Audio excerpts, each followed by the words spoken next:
In the vast emptiness of northwestern China, far from any ocean breeze, something extraordinary is happening. Towering cranes swing above the Gobi Desert, welding sparks dance in the dry air, and enormous steel hulls lie half-buried in the sand like prehistoric fossils. These are not abandoned relics or failed experiments. They are ships, under construction hundreds of kilometers from the nearest coast. To the untrained eye, the sight borders on absurdity. But to China's planners and engineers, this unlikely shipbuilding project is a carefully calculated statement about the nation's industrial reach and its defiance of geography.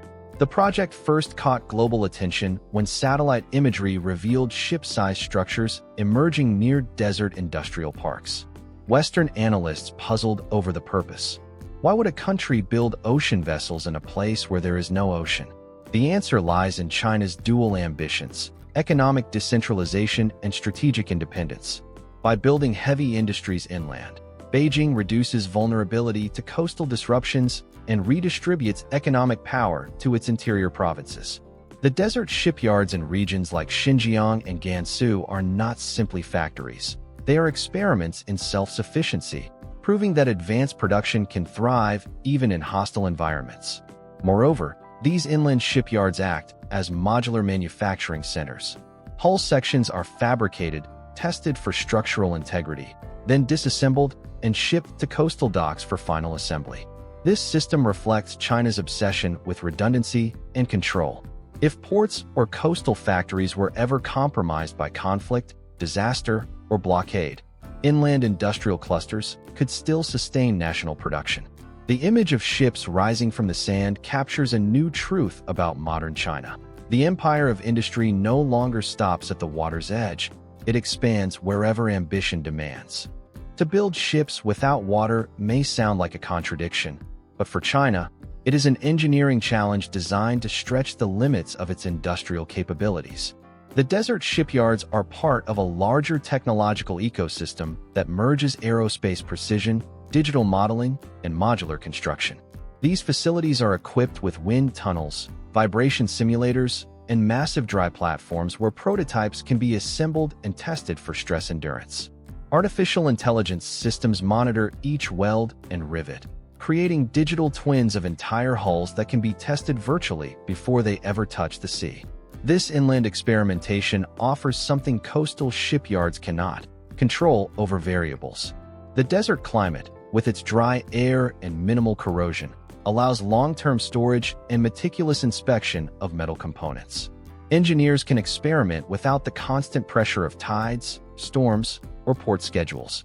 Some of these inland structures, in fact, are never meant to sail.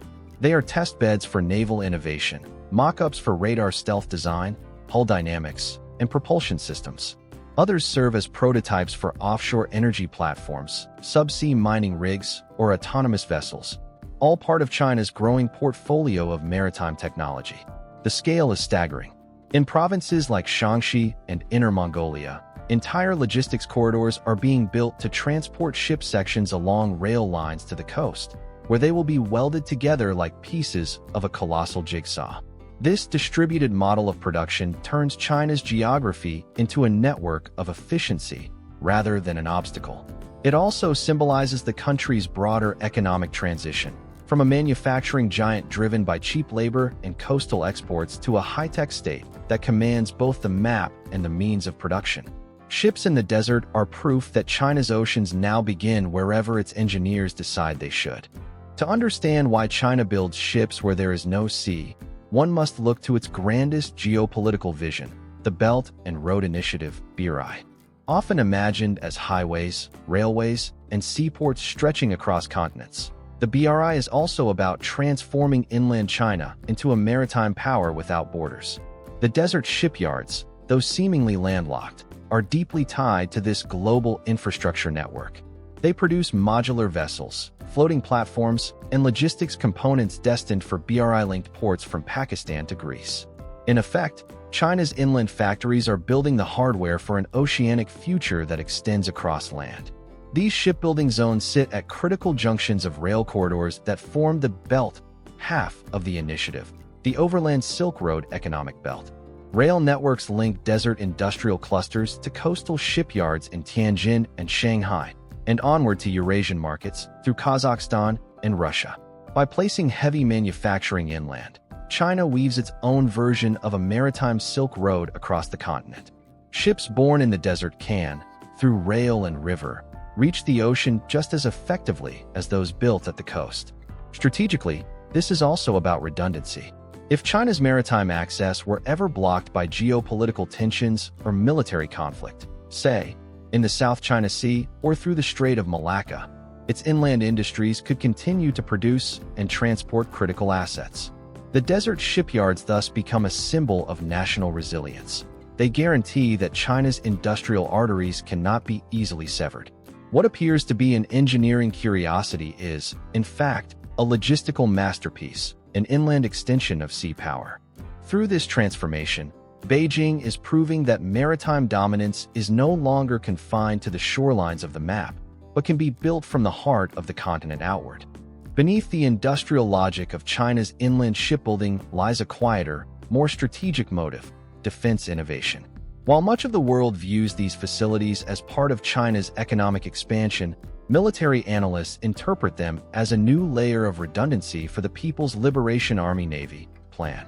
Inland testing grounds allow China to experiment with naval prototypes, stealth technologies, and electronic warfare systems away from the prying eyes of foreign satellites and surveillance aircraft that monitor the coast.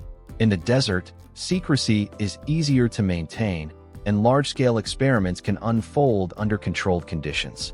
Satellite imagery has shown full-scale naval mock-ups sitting on desert test beds, replicas of aircraft carriers, destroyers, and submarines used for radar calibration and missile trials.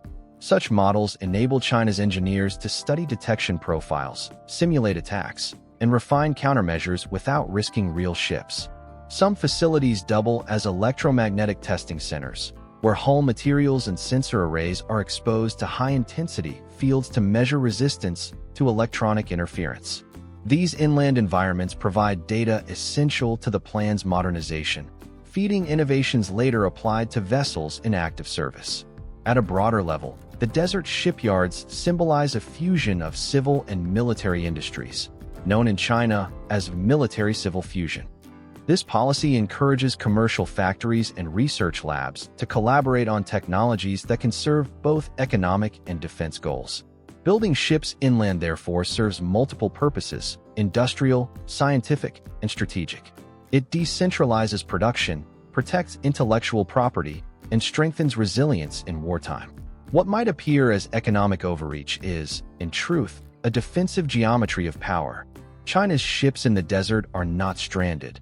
They are rehearsals for future dominance, constructed in silence under the unblinking sun.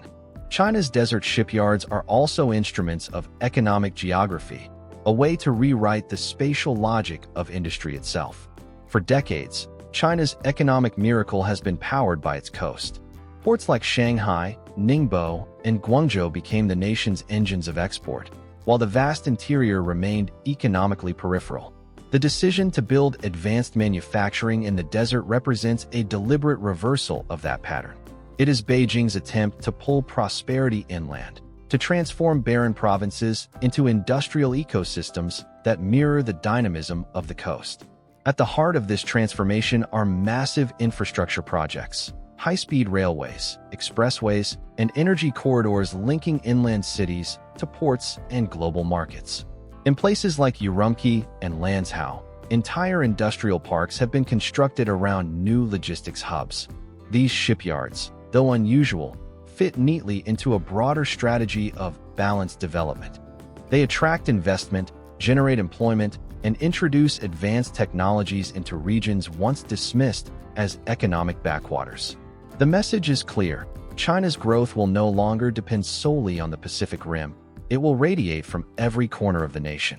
The desert shipbuilding projects also act as a proving ground for China's environmental and energy policies. Many facilities are powered by massive solar arrays and wind farms nearby, turning arid landscapes into renewable industrial clusters. Water for cooling and fabrication is recycled through advanced desalination and purification systems, setting a precedent for sustainable heavy manufacturing. The symbolism is powerful. Out of dust and scarcity, China creates abundance. It is not simply building ships. It is building a new kind of industrial civilization, one that redefines what geography can permit when technology and political will align. While the image of steel hulls baking under desert skies captures attention, the true innovation behind China's inland shipbuilding lies in the digital realm. These shipyards are laboratories for simulation technology, vast test beds where the boundary between physical construction and virtual modeling blurs. Before a single plate of steel is cut, entire vessels are built inside computers. Using high-fidelity modeling, Chinese engineers simulate oceanic conditions, wave impacts, and hydrodynamic stresses, running thousands of virtual sea trials long before the ships ever touch real water. This convergence of digital design and physical manufacturing gives China a distinct edge. Inland facilities operate as data factories, feeding the country's artificial intelligence networks with information about material fatigue, load-bearing behavior, and environmental tolerance. The result is a feedback loop. Data from simulation improves real-world construction, which in turn refines the algorithms. It is a closed ecosystem of innovation made possible by the state's ability to integrate civilian industry, academic research, and defense technology into one coordinated system. Some inland complexes even house full-scale water basins, artificial test lakes where scaled-down models undergo hydrodynamic trials. These experiments allow engineers to calibrate digital predictions with real fluid dynamics, creating a hybrid workflow unmatched in scale. The desert thus becomes a metaphorical ocean, one made of numbers, sensors, and steel rather than salt water.